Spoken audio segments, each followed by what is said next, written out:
Afternoon Sports Drive, Triple Play Sports Radio, and Jordan King with you. Jason Elmquist off to cover some Perry baseball and their final tune-up, as he said, before the postseason.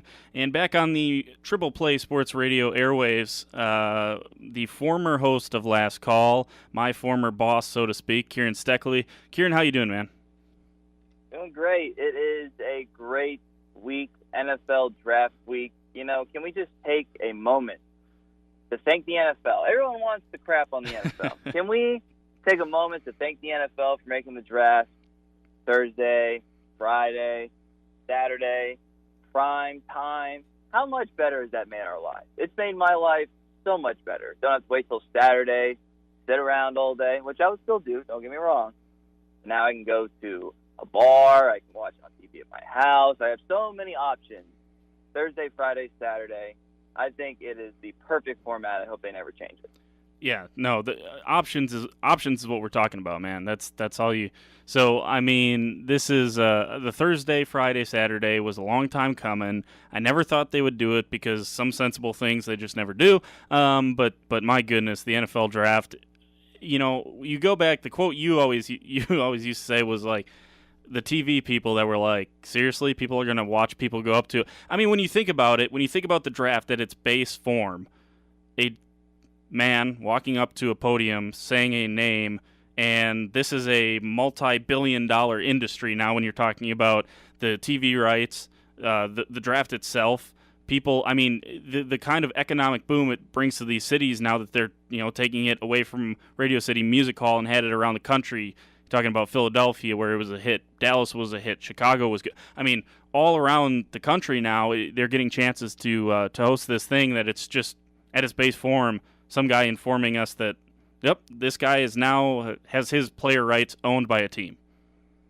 Yeah, I mean, it's kind of anti-American when you think about the whole concept of a draft. And I say that as someone who loves the draft. I mean, these guys, you know, quote-unquote graduate college, go into their professional lives, and they get told where to work. It doesn't really happen anywhere else besides professional sports. But you're absolutely right. That's still like a great anecdote. And even like the first grainy videos, like the NFL still wasn't really like realizing what they had because they were in a hotel lobby. Yeah. Like, you know, Radio City Music Hall, that's how we'll always think of it growing up. It used to be like at a Sheridan. You know what I mean? Like probably next to the cold chicken and, you know, the wait staff with the water and the tea. Like anyone who's ever been to a banquet knows what I'm talking about. So, like, you know, it's grown so much, and it's on, like, 3 channels because ESPN's carrying it. Yeah.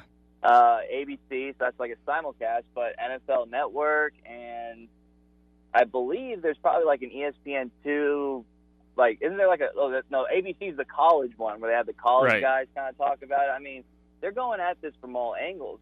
And I want to say one quick thing before we get into the draft itself. Have you been following this AT&T, DirecTV, you know, whatever, feud with the NFL about them dropping NFL Network, supposedly without really giving the NFL a lot of notice? Yeah, yes. There were some people in a fantasy league that I'm in that were distraught because, I mean, like, the one guy literally just subscribed to Sling TV just so he could make sure that he has the NFL draft, just to have some verification because he doesn't know if DirecTV is going to have the NFL draft going up this weekend. And, you know, so he's all concerned about that too. So, no, there's some legitimate concern from fans out there. Well, here's the big thing going forward, and this isn't draft related, but this is football and sports viewership related. Guess who has the exclusive on NFL Sunday Ticket? DirecTV. That expires, I think, in a couple years. I don't remember the exact year, but it's relatively soon. We might have a new president by then, and everyone who's followed the country politics makes it feel like that'll be tomorrow. But regardless, that's up in the air, and if the NFL is picked at AT&T, DirecTV, whatever, they're going to revisit that. That could change the game on NFL viewership. They might get rid of this regional stuff, which I think they should. Yeah. And Amazon Prime could pick up, you know, Sunday Ticket. You would pay for it through Prime or Netflix or Hulu or any of the. This could be the very beginning of a change in how we view the NFL. No more blackouts. No more, you know, you get 2 games or 3 games if you're lucky on a particular Sunday.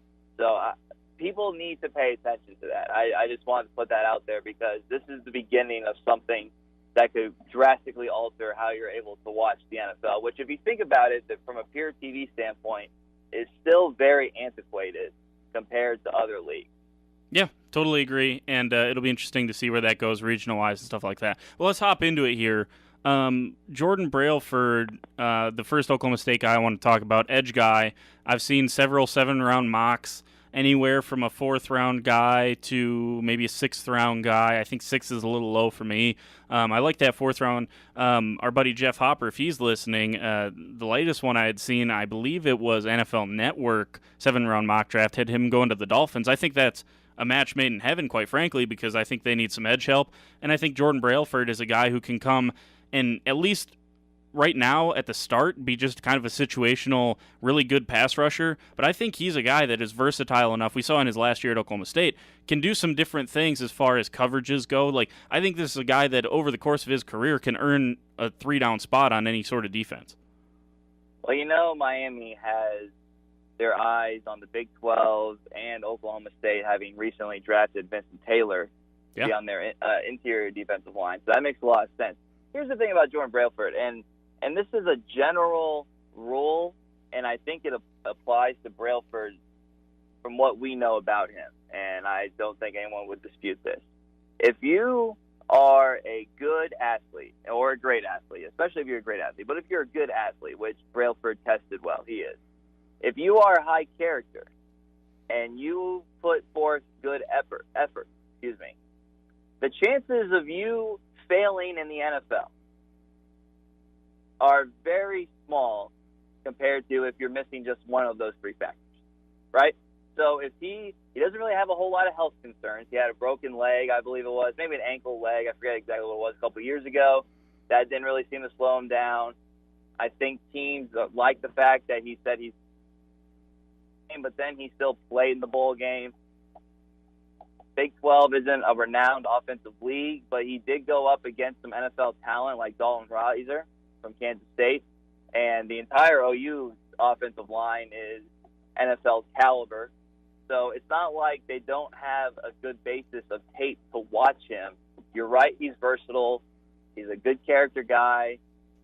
Oklahoma State has a track record of putting guys in the NFL that don't flail out mostly. You know what I mean? Like, right.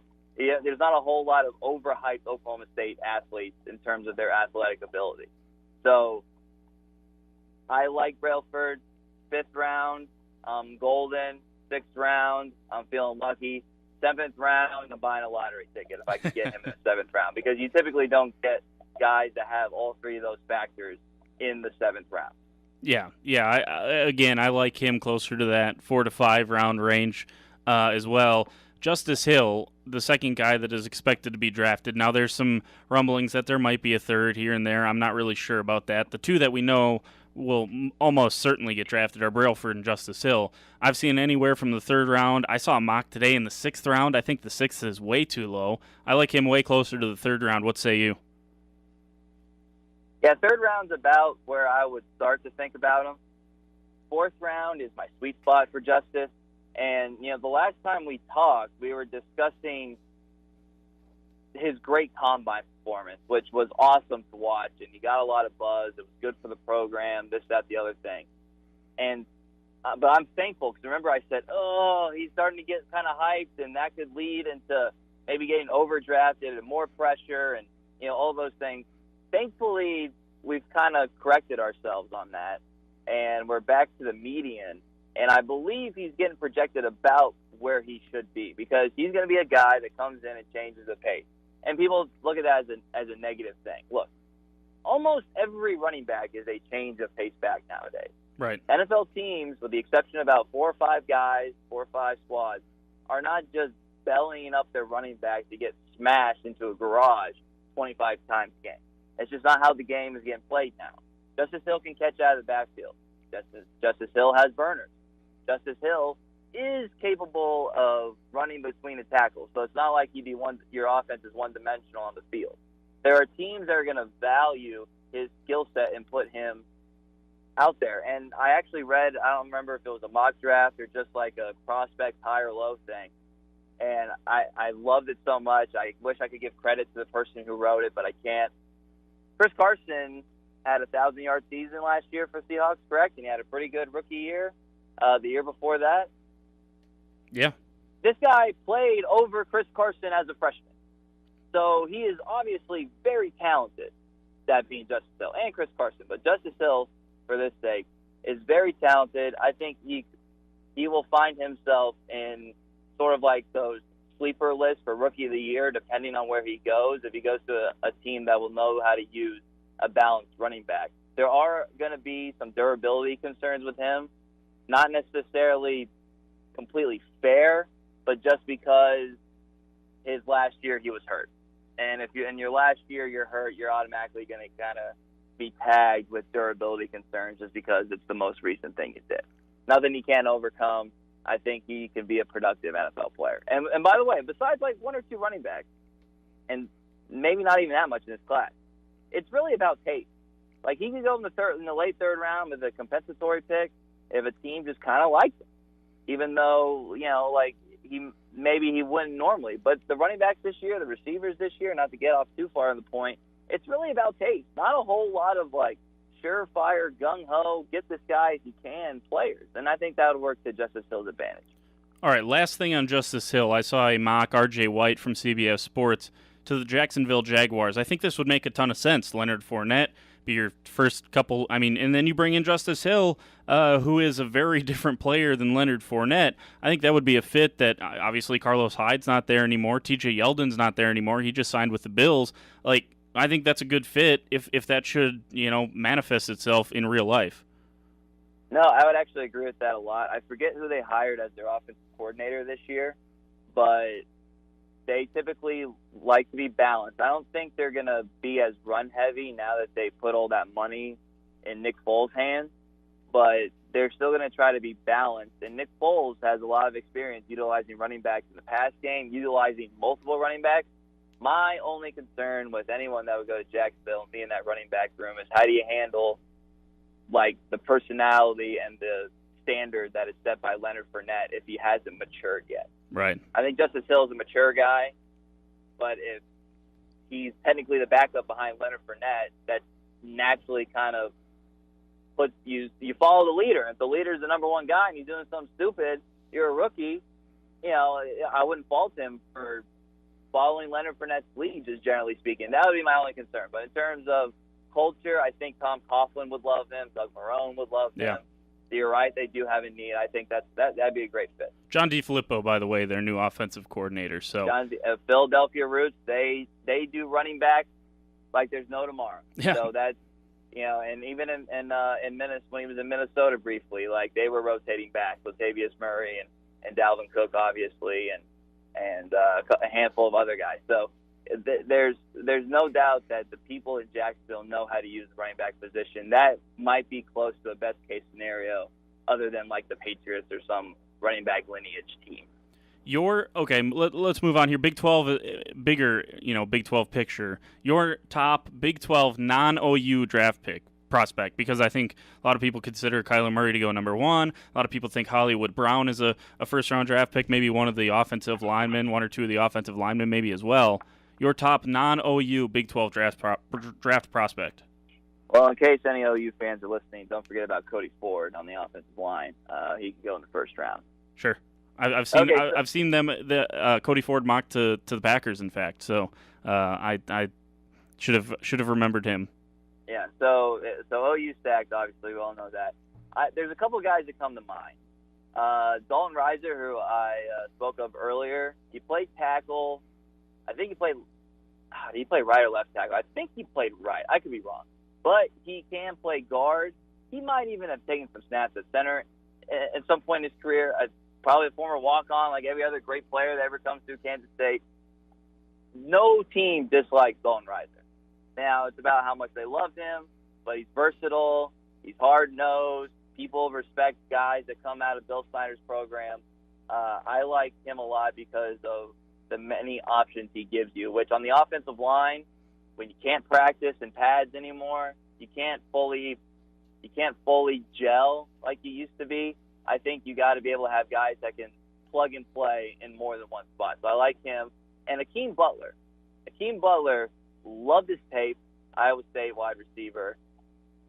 Huge, absolutely huge guy. Runs blazing fast at the combine. Shows his athletic profile. People are saying he didn't look that fast on film. I didn't. It didn't surprise me when he ran, how fast he ran, based on what I had seen. And Antoine Wesley, Texas Tech wide receiver. No one's talking about this guy. This guy looks like a basketball player. He high points the ball. He has long strides. He can, it's Texas Tech, so he runs all these dinky little routes, but it emphasizes yards after the catch. And by the way, they're running Texas Tech stuff, air raid stuff in the NFL right now. So he would be familiar. Antoine Wesley's a guy you might be able to get in the 6th or 7th round.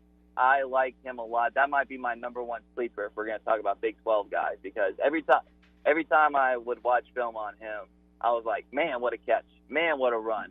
Man, what a play. And eventually these guys say, okay, he's a football player. I don't care what anyone else thinks. Yeah.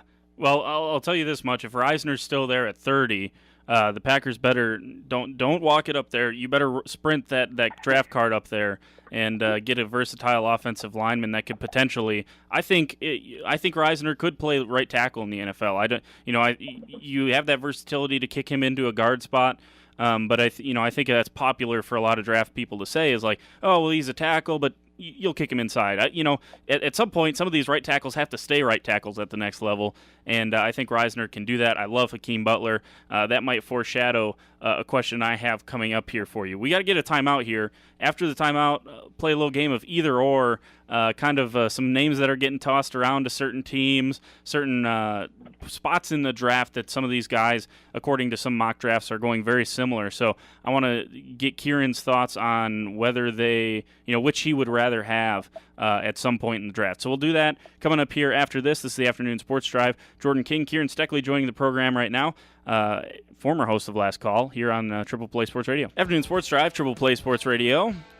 We'll cut off the intro music there real early so we can get back to it with Kieran Steckley here, former host of Last Call, NFL draft expert or aficionado. I don't know which adjective he prefers, but he joins us. You're only an expert if you get paid. All right, there you go. So he's aficionado. He put himself in that category. So, all right. Either or, I give you a couple names that are getting taken around the same time in most mock drafts. Now, some of these that have a wide range, kind of between where some people are having them to where kind of their low end is. But this is kind of where you see the majority of them going. And a couple of these I think are easier than others. Maybe this first one is a little bit easier. Wide receiver, would you rather have Stanford's J.J. Arcega-Whiteside or Hakeem Butler from Iowa State? Why'd you do this to me? I really do love both these guys. I'm gonna stick with Butler because I think his athletic profile is better. But JJ, that's a real sleeper for those that play Dynasty fantasy sports because he's a big red zone target. Yep. Obviously, he's a Stanford kid, so high quality, all that stuff. But Butler's athleticism, what he did at Iowa State, I would say is more impressive than anyone at Stanford just because of the program. He kind of was the guy that helped bring him up. So I would go with Hakeem Butler. Would you rather have those two or Deebo Samuel? Where do you stand on Deebo Samuel? I like Deebo Samuel a lot. He's more polished than those guys. He doesn't have the flash traits as much as those guys do in terms of measurables for Hakeem and red zone for JJ. But as an overall player, I like Deebo a lot. I've been high on him prior to and confirmed at the Senior Bowl. Is the guy who really won that week over there in Mobile. So I like him a lot, and I think he's a guy that can kind of play both. He'll be labeled to slot, but I think he can go on the outside as well. Yeah, okay, all right, that was a bonus one. Move to tight end, Irv Smith or Noah Fant? Who are you a bigger fan of? This is an easy one for me, I should say. Sorry about that. This is an easy one for me, I should say. This is Noah Fant. I'm not really that high on Irv Smith. He doesn't do anything for me that I deem spectacular, which doesn't mean he's a bad prospect. But Noah Fant in the open field, down the seam, on a jump ball, after the catch, is or can be spectacular. People say, well, he can't block. All right, fine. Don't ask him to block. Yeah. That's really the main thing. Irv Smith is a solid all-around tight end, but he is a distant 3, maybe even a 4 for me in my rankings. The Mississippi guy, Knox, I believe, could be ahead of him. He just doesn't, he's 6'1". It doesn't do anything for me to excite me. So, he'll be a good player, but in terms of, a guy who could take a team over the top, no question. Yeah, I would have liked to have seen more Irv Smith with maybe another season with Tua. I think he was a little bit, numbers were probably, and tape probably a little bit minimalized early on in his career due to Jalen Hurts, but that's probably being a little bit gracious to Irv Smith. A couple of running backs here. Miles Sanders, who I think is a little bit underrated because he obviously had to sit behind Saquon for a large chunk of his career, or Darrell Henderson from Memphis, kind of the one. There's always a mid-major guy that ends up making a splash. Do you think Darrell Henderson ends up being that guy, or would you rather have Penn State's Miles Sanders? I would rather have Miles Sanders because if you look at his tape, his profile, all that stuff, there's nothing not to like except, he had to sit behind Saquon Barkley for 2 years. He only had 1 year as a starter, and I thought like the offense missed a beat. Like I said, athletic profile is great. His tape is exciting. Henderson has really exciting tape too, and I think he averaged 8.3 yards a carry. And if you look at that, that's long run after long run after long run. But you're talking about Big Ten versus the American Conference or whatever. Right. I think they both could be good, but if I could be convinced. And maybe I would say it myself, Miles Sanders is RB1. I don't know if I would have a strong argument against it. Yeah, I mean, I could see it. I still like Josh Jacobs a touch more. The thing that both those guys have in common is not a ton of tread on the tires, which I always like in a running back coming out. So moving on here, a guy that I've seen mock to your Lions several times in several mock drafts, Montez Sweat or Rashawn Gary, who you like more? Not a close one for me either. Montez Sweat over Rashawn Gary. And this isn't Michigan hate. I love a lot of Michigan players in this draft. David Long, the corner, and Chase Winovich, I think is going to be a good player. But Rashawn Gary, 10 sacks in 34 games. He's the number one recruit in the country. Number one recruit. And it's not like they didn't have talent around the field. He was double teamed. Okay, lots of people get double teamed. They still get more than 10, a third of a sack every game. Come on, dude. Too athletic.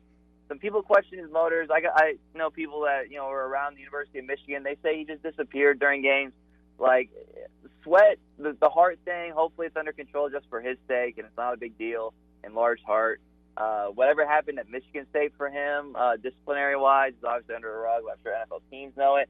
But the athletic profiles are both right up there. I think Gary's overall is probably a little bit better, but Sweat's good against the run. He's productive in the SEC. He had double-digit sacks. I mean, everything is there for Montez Sweat unless this disciplinary problem is a major thing, which none of us would have the ability to know. And Rashawn Gary, it's just dude, athletic profile through the roof, not productive.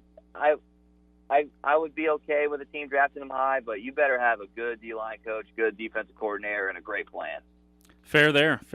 I know you're talking me away from the edge here for the Packers drafting Rashawn Gary. So, anyways, Rashawn Gary or Clelin Ferrell then, just real quick, because we got a couple other ones that I want to get to, but just which one of those would you rather have? If we're in the teens, the late teens and the 20s, Gary, because then the athletic profile makes the risk worth it.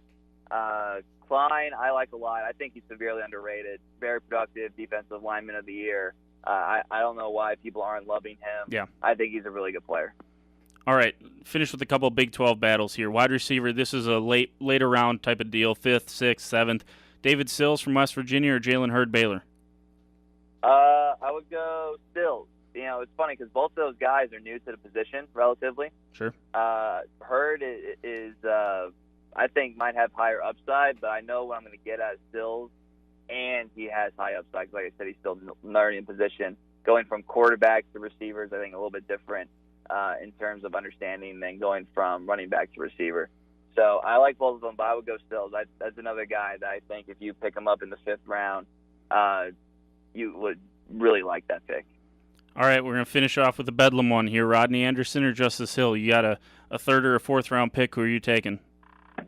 I'm taking Justice Hill.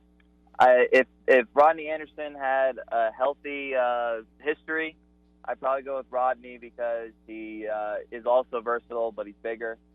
But like 3 ACL tears since high school or something like that. It's hard for me to invest any draft capital in something like that. And plus, Justice Hill, like we said earlier, has all the traits you want to be, in an NFL running back. But someone could get a good value on Rodney Anderson too, depending on how far he falls. How far he falls. Yeah, Rodney Anderson to me is a guy who we could be looking back 6 years from now and saying, how did this dude fall to like the end of the fourth round? And then you look at his draft profile and say, oh, because he had like 15 red flags coming out of school, most notably 15 injury flags coming out of school, Rodney Anderson. So I think the upside is definitely with Rodney Anderson. But Justice Hill, when you're talking about a top 3 round pick, I think you're absolutely right. There's no way I'm investing draft capital on a guy like Rodney Anderson. Last question here. This is not either or. A lot has been made of the Raiders clearinghouse, but this happens before, right? I mean, this is something that other teams have dealt with. Yeah, I think it kind of got blown out of proportion by Ian Rappaport, which tends to happen if you follow Ian Rappaport. It's not unheard of. It's not maybe the most common practice, but you got to think about it. Like, I don't think John did anything to the front office personnel-wise when he came on last year, and then Mayock comes in. They don't. These aren't their guys. Right. So, by the way, people are complaining about scouts getting a vacation for a week. Come on. These guys travel all the time. They deserve to go home. And Mike Mayock's wife said that she hasn't even seen the draft binder. Like, he takes it in the bathroom with him, so that no one else can see it. It's with him at all times. So there you go. The optics are bad, but I don't think it's really that big a deal once you kind of examine it.